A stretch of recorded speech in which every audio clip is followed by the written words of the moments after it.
Good morning students, how are you? I am Francis sir and today we will be studying Standard 7 History. This is the first chapter, okay, and very interesting and very important one because it is the base of how we study history, and the topic is when, where and how. So this topic, a bit of introduction of it you have taken in standard 6 also, the same way, when, where and how, is how does the history generate, okay.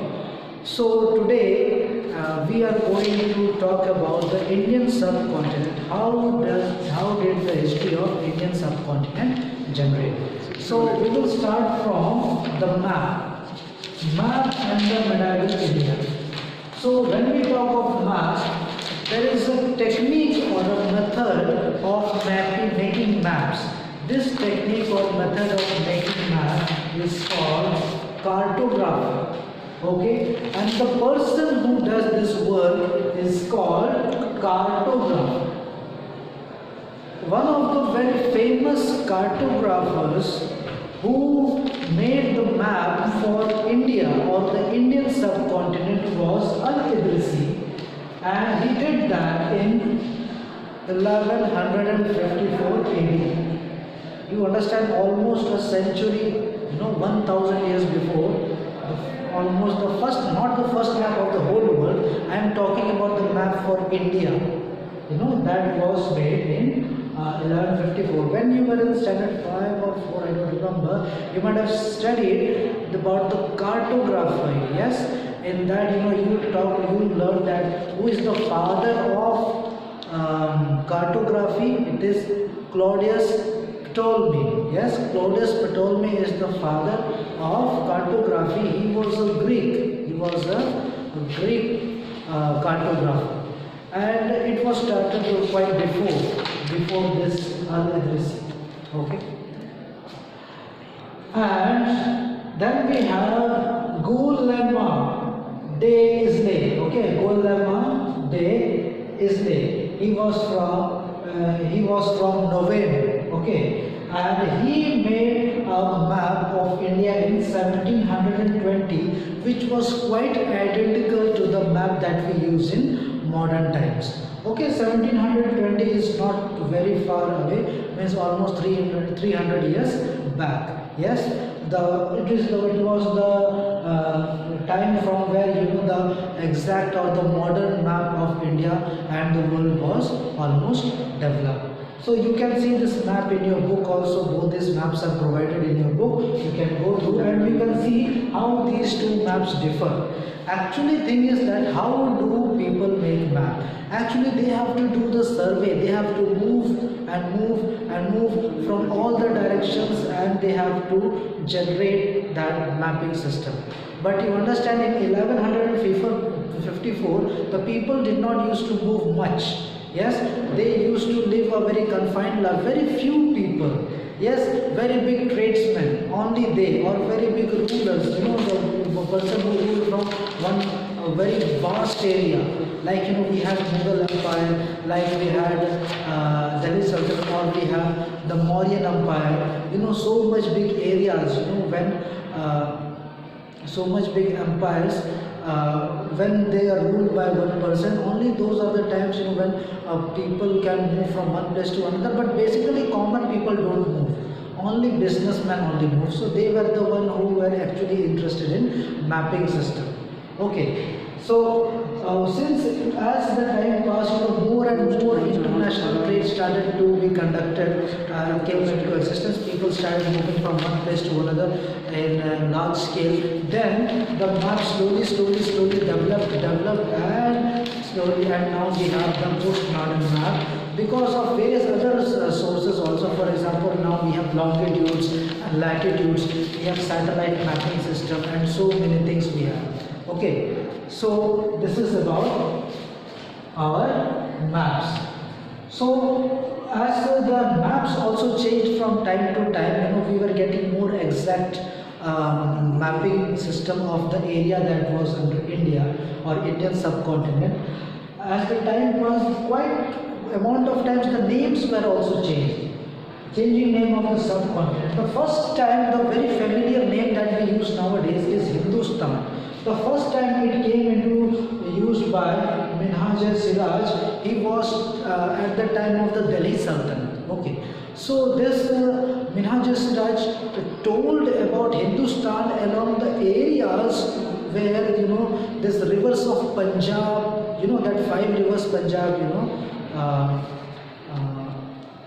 Vyas, Jhelum, Ravi, Chenab, yes, and Satluj, these all rivers, these all rivers areas, they were called Hindustan. Okay, because this Minhaj-e-Siraj was under the Delhi Sultanate, so he composed of India only of those small area, but the name became a famous thing. The name became a famous thing. And later on we had this Amir Khusro. He was also at the time of Delhi Sultanate only. He did worked as a court poet of more than 2 emperors of the Delhi Sultanate. Okay, and he was also quite a famous poet also, and he also said the term Hind, and he, from that only we can, he was called to as the Tutiye Hind. He was called what? Tutiye Hind. Tuti means the parrot of India. Okay, so this was the first time that we heard the name of Hindustan or Hind, and slowly it came into be called to be as various other names as the influence of the British came to India. Now we will go for the time frame of India, about the history. When we talk about the history of India, we talk about the time frame. So from which period to which period, it is called what type of period or what type of time it was. Yes, so it becomes easy for us to understand the social and political condition of that period when we divide it into certain time frames. Okay, so this was first started by the famous British historian, and his name was James Mill. Since these Britishers, they had the target that to rule over India. They wanted to know about the cultural tradition, and also they knew that there were so many, as the stories were told, there were so many big rulers, big kings. So there might be some amount of treasury that might be hidden somewhere. So in search of that also, and they wanted to rule the country also, they wanted to know about the culture and tradition. So they started digging out the past, or you can say they started digging out the history of India. So that was started by James Mill, and when he did that, when he came across so many facts, yes, he divided he wrote a book, the history of the British India, and in this history he framed India into 3 parts, the time of India into 3 parts. The first one was the Hindu, the second was the Muslim, and the third was the British India. He divided it into 3 parts. The reign of the Hindus, the reign of the Muslims, and the reign of the Britishers. But the majority of the people, since it was religion based, majority of the people did not accept this type of division. So it was reanalyzed by later historians, and it was changed into ancient, medieval, and the modern history. Okay.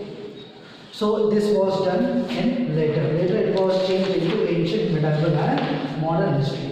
So when we talk about this, how it is that we are going to, how did this James Mill or various other historians they come across so many stories or the facts about the past. That means we are talking about the sources of history. So the sources of history are basically, the first one is the archaeological sources, and the second one is the literary sources. Okay.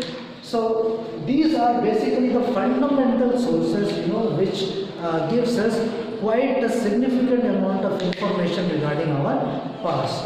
So when we talk about the archaeological sources, the major ones are the building and the monuments. So there were many buildings and many monuments that have been or had been built by various famous king. Yes, and in this king, in this buildings and monuments, there were so many paintings and inscription, which gives us a lot of information regarding the social and political conditions of that period. Especially the inscription, it gives us what was the decisive pattern or what was the thinking of the political leaders of those times. Then second, we have the paintings and the artifacts.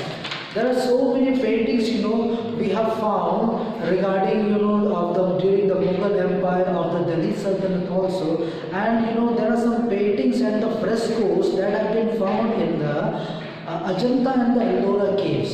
Yes, you might have heard of this Ajanta and the Ellora caves. These paintings, they are very, very significant because they are still so much fresh and alive, and it gives us the information of the ancient past.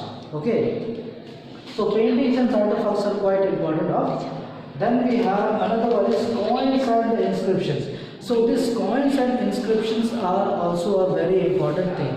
Okay, this coins and inscriptions also gives us quite a significant information. Okay, quite a significant piece of information. How? Because these coins have inscription also. These coins have the face of the various kings that had ruled at that time, and it confirms the stories that have been written in the various texts.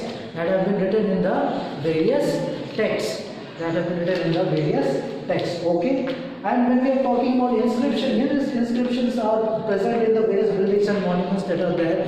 This also provides us a lots and lots of information to us. Okay, now let us talk about the literary sources. There are two types of, there are some different type of literary sources. The first one is the religious literature. This religious literature are, there are so many religious books that have been written. So these religious books, these are also a source of so many information. For example, the social conditions of the society. Yes, other one is that the languages that have been prevalent in those times, what type of languages that have been used. So these two things are quite a very important part of our history, the language and the social condition. Yes, okay. Then we have a secular literature. This secular literature can be considered to be as the various can be considered to be as the various stories, like we have this, you might have heard of various stories of Kalidas. Yes, Kalidas has written so many Sanskrit literary works are there, Meghadutam and so on. So many stories are also there, or there may be so much drama also. There might be some of the stories like called Jatakas. You might have studied this Jatakas when you were in standard 6. Yes. So these are secular literature, okay, the local story books, or sometimes these are the books written by some king. Yes. Then we have biographies. Biographies are the stories of the kings or the queens or the famous historical person. They have written about their life. For example, we have this Tujuke Babari, we have Akbar Nama, we have Tuzuke Jahangiri. There are so many biographies that are present. Okay. After the biographies, we have travelogues. There are so many travelers, like we have Yun Tsan from China, Fa Hien from China, we have Marco Polo, Ibn Battuta. They have written their travels account. These accounts also give us a quite amount of information of the past that have been present at that time. Okay, then we have written documents. Written documents are the the documents, for example, when we talk about the advent of British in India, we talk of that it took a permission from Jahangir for the trade in India and to establish a factory Understood? So there had been some documentations. Okay, so I think enough. This is quite enough for today. We will be dealing with a little more portion is left. We will go for that in the next video. Okay, with this, good day, goodbye.